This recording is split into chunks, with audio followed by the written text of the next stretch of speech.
Magandang gabi po sa ating lahat. Ito po ang inyong lingkod, Pastor Romy Ulaso ng Pateros Evangelical Church. Nandito po tayo sa serye ng ating pag-aaral. Nasa awit 31 po tayo.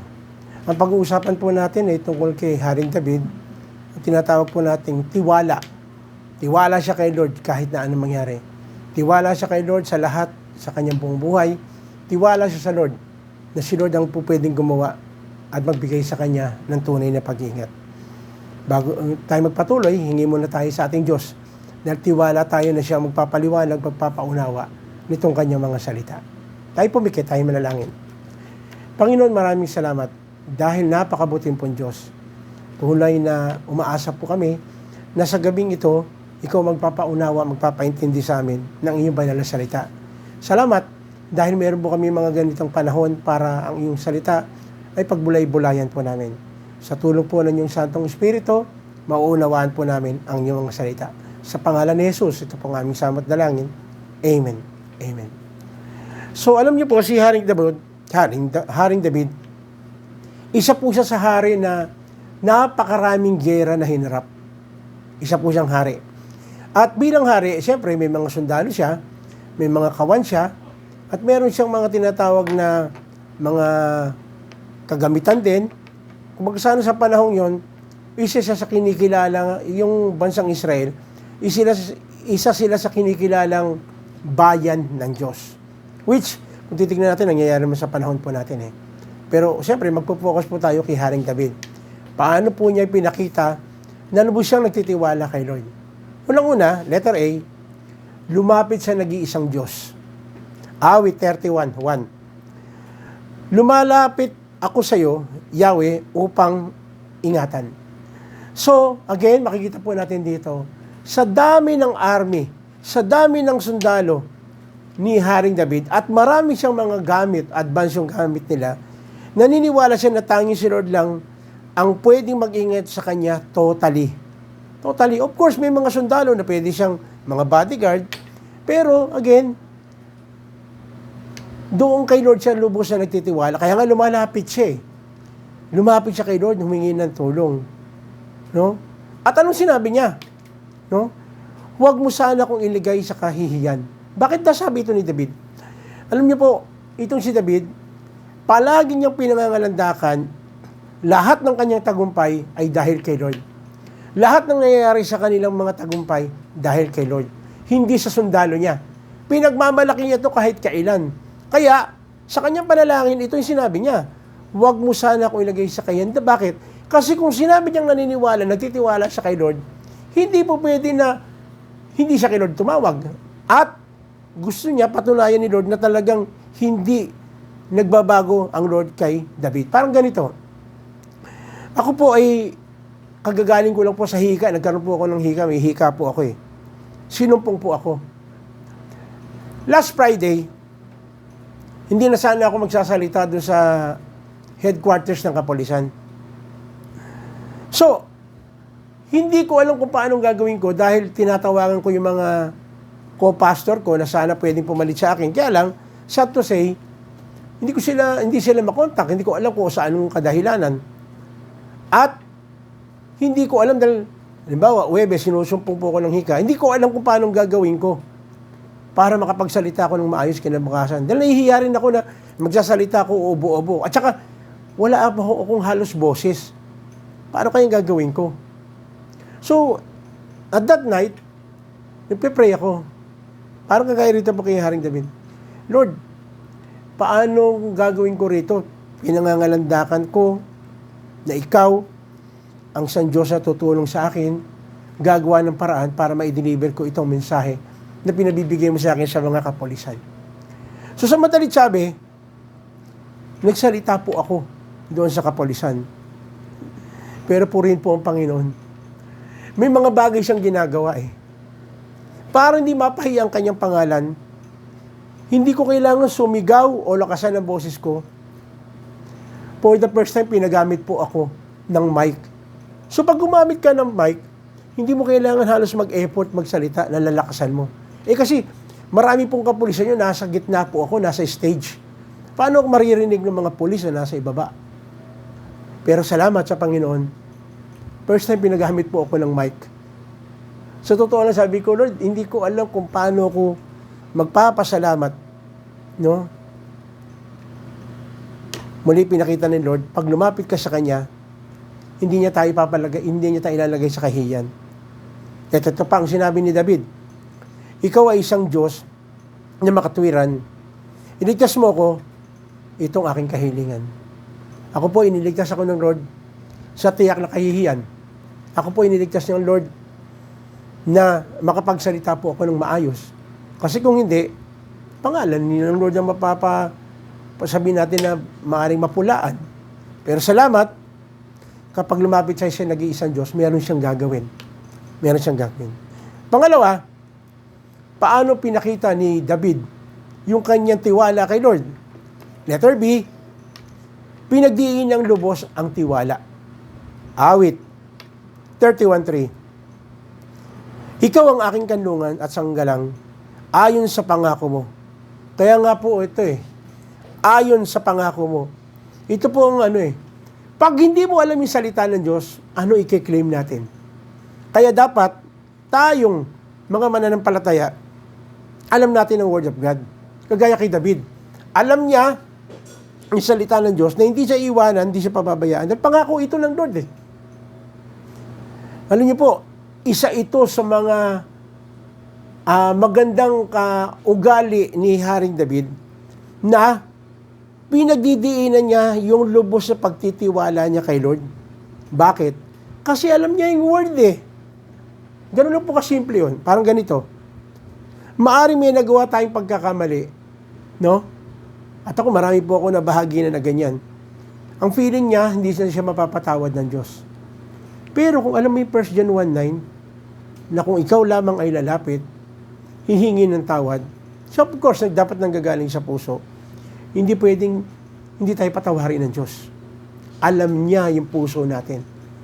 So again, kung hindi mo alam, yung word na yon, hindi mo may claim. Pero salamat, dahil alam natin yung word na yon, makiklaim natin na hihingi tayo ng tawad. Ayon sa pangako. Akayin ako't patnubayan. Kaya again, nasasabi ni David, si Lord ang mag-aakay, magbibigay sa akin ng patnubay. Verse 4, iligtas mo ko sa nakaumang na patibong, laban sa panganib, sa iyo mga ngalong. Hindi natataranta si David. Hindi natataranta. Naalala ko tuloy yung isang propeta nung unang sa Old Testament din, napapaligiran sila ng mga kalaban, no, hindi alam ang gagawin ng kanyang alalay ng propeta. Anong sabi ng propeta? Lord, buksan niyo po ang isipan. Buksan niyo po yung spiritual eyes nitong aking alagad. Pinakita ng Lord. Nakita na sa paligid pala, hindi sila malulusob ng kalaban. Dahil pero meron palang mga angel na nakapaligid sa kanila. Again, yun po, pag nabasa po natin yun, magiging daan yun, pwede natin i-claim. Lord, nagtitiwala ako. Kung yung propeta ng unang panahon, nagawa mo na papaligiran sa mga anghel upang wala silang magawa yung mga kalaban. Sa panahon natin ngayon, kailangan nating lubos sa pag-iingat. Di natin alam kung paglabas natin ng bahay, makakabalik pa tayo ng buhay. Maayos sa ating tahanan. Kailangan natin ng assurance sa buhay na ito. No? Kaya nga, may nakaumang ng Panginoon laban sa panganib, pero sabi niya, pinagdiinan niya, Lord, tiwala ako sa iyo. Walang magagawa tong kalaban na ito. Pangatlo, paano pinakita ni David ang kanyang tiwala kay Lord? Letter C, binigay ang buong tiwala. Hindi na pinagdiinan kasi pwedeng pagdiinan pero sa mga susunod na panahon, pwedeng bumigay ka sa ibang pagkakataon. Awit 31:5, sa iyong kamay, ipinagkakatiwala ko ang aking buhay, at sa akin ibibigay ang iyong kaligtasan. Ikaw ay Diyos na mapagkakatiwalaan. Again, kagaya na sinabi ko kanina, wala pong nakakasiguro sa atin.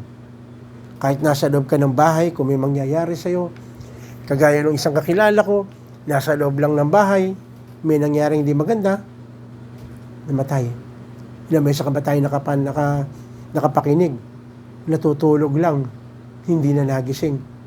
Ilang beses ba tayo nakapakinig, kalalabas lang ng bahay, hindi na nakabalik, may nangyaring hindi maganda. Pero si David, nakaumang, sabi kanina, nakaumang yung mga patibong. Anong sabi niya? Kay Lord, siya'y manganganlong. Ibinigay niya ang kanyang buong tiwala sa ating Panginoon. Ang Diyos si David at ang Diyos natin ay iisa. Kung si David, during crunch time, lumalapit siya sa isang Diyos, pinagdidiinan lubos ang tiwala, ibinigay ang buong tiwala, tayo kaya? Kanino natin pagkakalob ang ating tiwala? Sa buhay na ito, wala tayong katiyakan. Hindi natin alam kung ano mga pwede mangyari sa atin sa mga susunod na minuto, oras, araw, gabi. Hindi natin alam. Pero ang alam ko lang, ang sinasabi ng salita ng Diyos, hindi niya tayo iwanan. Hindi niya tayo pababayaan. Pero paano mangyayari ito? Kailangan alam natin yung kanyang salita. Anong sabi sa 1:3-16? Sapagkat ganyan na lamang ang pag-ibig ng Diyos sa katauhan, kaya't binigay niya ang kanyang kaisa-isang anak, upang ang sino mang sumampalataya sa kanya ay hindi mapahamak, kundi magkaroon ng buhay na walang hanggan. Mahal na mahal tayo ng Diyos. Ayaw niya na mayroong mapapahamak. Kaya binigay niya yung kaisa-isang anak. Ang kailangan lang natin ay sumampalataya sa kanya at ibigay natin ang ating sarili sa ating Panginoon. Ang sabi nga sa Gawa 2:21, at sino mang tumawag sa pangalan ng Panginoon ay maliligtas. Ang ating Panginoong Jesus po ay nag-aantay lang na tayo lumapit, ibigay natin ang ating sarili. Kapatid, sa mga oras ito, tiwala ka ba kay Lord? Paano mo pinapakita ang iyong pagtitiwala sa Kanya? Sa araw na ito, sa gabing ito, tayo lalapit sa Kanya, bibigay natin ang ating kabigatan sa Kanya, at tayo sasampalataya, tatawag sa Kanyang pangalan, sapagkat siya lamang ang danging kasagutan sa lahat ng ating pangangailangan. Kapatid, ako'y mananalangin ng isang pagtatalaga ng buhay sa ating Panginoon. Lalapit tayo sa Kanya, hilingin natin sa Kanya, na tayo ay totoong magtiwala at manalig sa Kanyang pangalan. Ako'y mananalangin. Sumunod ka, kapatid, sa panalangin ito. Gawin mo ito na may conviction na nanggagaling sa iyong puso, sapagkat ang sinasabi ng salita ng Diyos, tanging ang pangalan lamang ng ating Panginoong Hesus ang totoong mayroong kaligtasan. Wala sa pangalan ng reliyon o kung anumang sekta, ang tanging tiwala lamang sa ating Diyos ang magbibigay sa atin ng assurance ng totoong kaligtasan. Kagaya na binasa natin sa John 3:16, dahil mahal tayo ng Diyos, ang kanyang kaisa-isang anak ay binigay niya. Ang gagawin lang natin, sasampalataya tayo at ibibigay natin ang ating buhay sa Kanya. Tayo pumikit, tayo manalangin. O Panginoong Sus, maraming salamat dahil Ikaw isang Diyos na nagpapakita, nagpapaunawa, nagpaparanas sa amin, nagpapahayag sa amin ng katotohanan na Ikaw lamang ang tanging naming pag-asa sa buhay na ito. Sa mga oras ito, ako po ay sumasampalataya at nananalig na Ikaw lamang ang tanging pag-asa ko sa buhay na ito. Binibigay ko po ang aking buong buhay sa iyo. Sinusurrender ko po ang aking buong buhay sa iyo. Dahil naniniwala po ako na Ikaw lamang ang pwedeng magbigay ng kasiguruhan ng buhay na ito. Sa mga oras ito, Panginoon, ako'y nananalig at ako'y nagtitiwala. Patawarin po niyo ako sa lahat ng aking pagkukulang, sa lahat ng aking pagkakamali.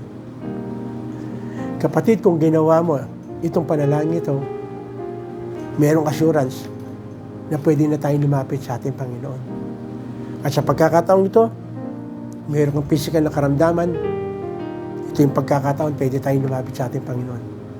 Sabay mo ako mananalangin. Sa mga physical na karamdaman din ako rin, meron po akong ubo. Tayo manalangin tayo lumapit.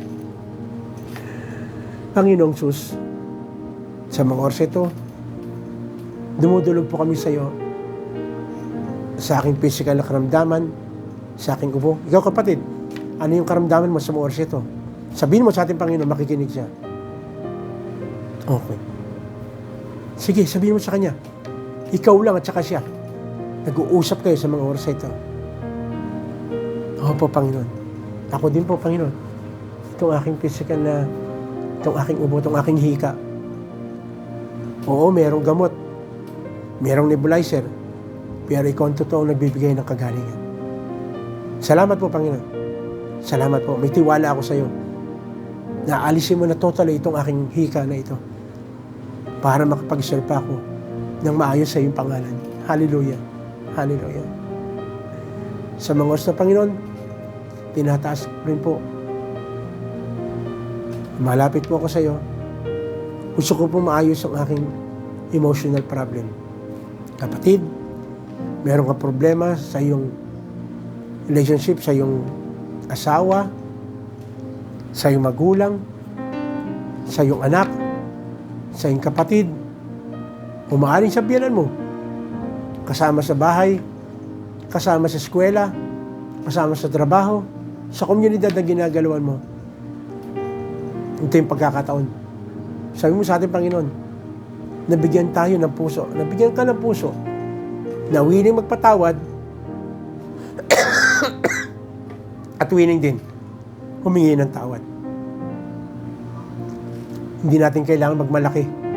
Ang ating Panginoon mismo, nagkasala tayong lahat sa Kanya, nung nandun siya sa krus ng Kalbaryo, hindi pa tayo humingi ng tawad. Anong sabi niya? Ama, patawarin mo po sila. Dahil hindi nila alam ang kanilang ginagawa. Yung mga tao na kagawa sa atin ng mali, hindi nila alam na mali yung kanilang ginagawa. O tayo na nagkamali, maaaring nakalimot tayo, humingi tayo ng tawad. Ipaalala sa atin ng Panginoon. Hilingin natin ipaalala sa atin ng Panginoon. Baka ine-expect natin sila may kasalanan, yung pala tayo may kasalanan. Nangyari na po sa akin yan. Akala ko siya may kasalanan, yung pala, nung in-evaluate ko, tinanong ko sa Lord, lumalabas ako may mali. Sige kapatid, sabi mo, bigyan tayo ng boldness ng Lord. Na magpatawad at humingi ng tawad. May mga bagay na umaadlang sa atin para tayo makasamba sa Spirit at katotohanan kay Lord.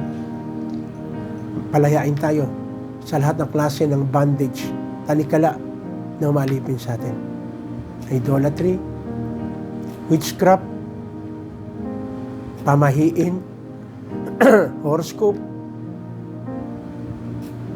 lahat ng klase ng bisyo na umalipin sa atin, palayain tayo ng Lord.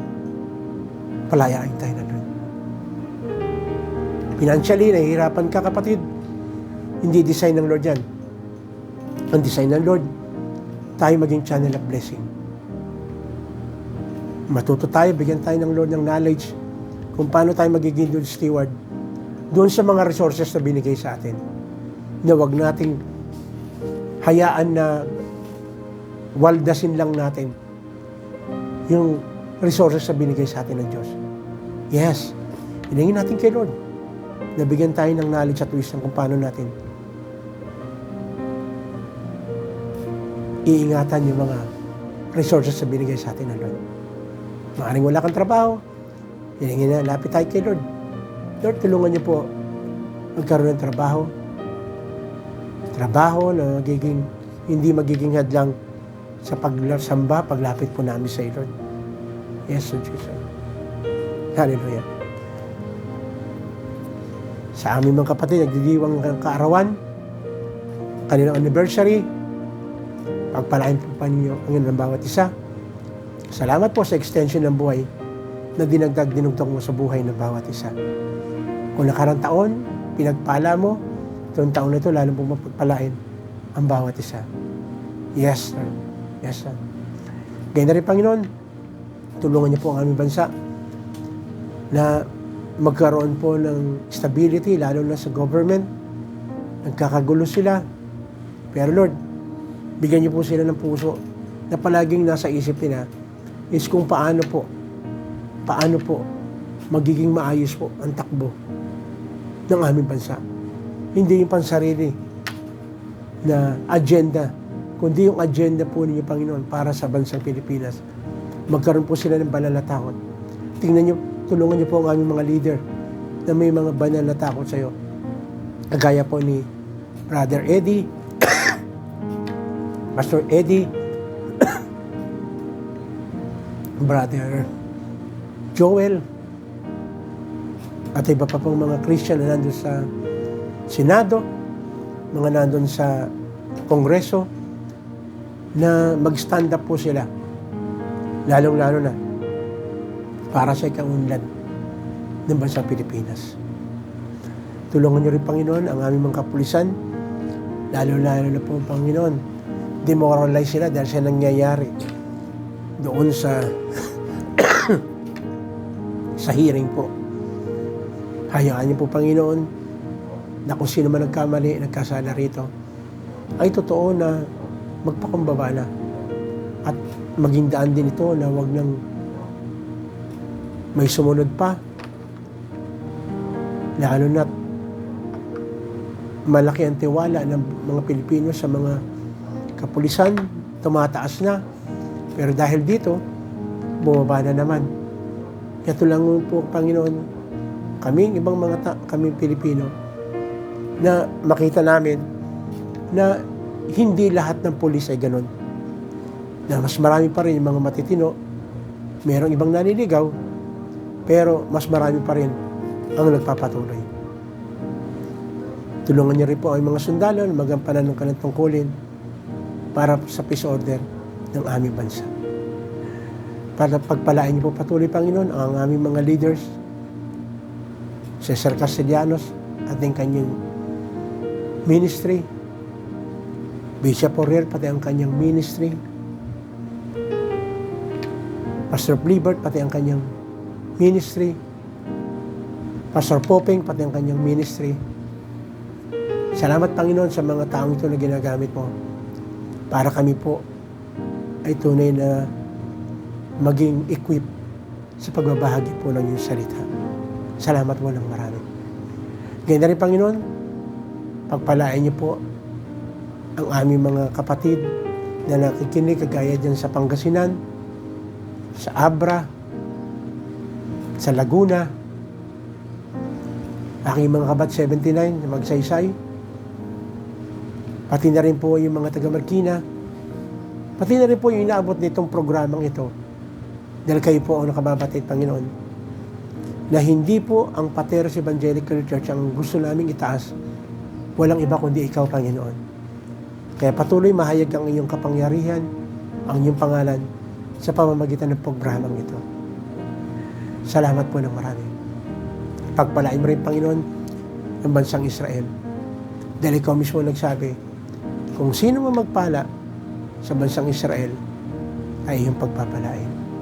Sa gabing ito, Panginoon, salamat po. Dahil alam po namin, lahat ng nilapit namin, lahat ng sinabi po namin sa iyong pangalan, bibigyan mo po ito ng tugon ayon sa inyong kalooban. Alam po namin gagawin niyo lahat ng bagay na ito kasi tiwala kami na ikaw ay isang Diyos na kababatid ng pinakamabuti, pinakamainam para sa amin. Kaya lahat ng papuri, pasasalamat binibigay po namin sa iyo kasi ang lahat ng ito hinihingi po namin sa pangalan ng aming Panginoong Jesus. Amen. Amen.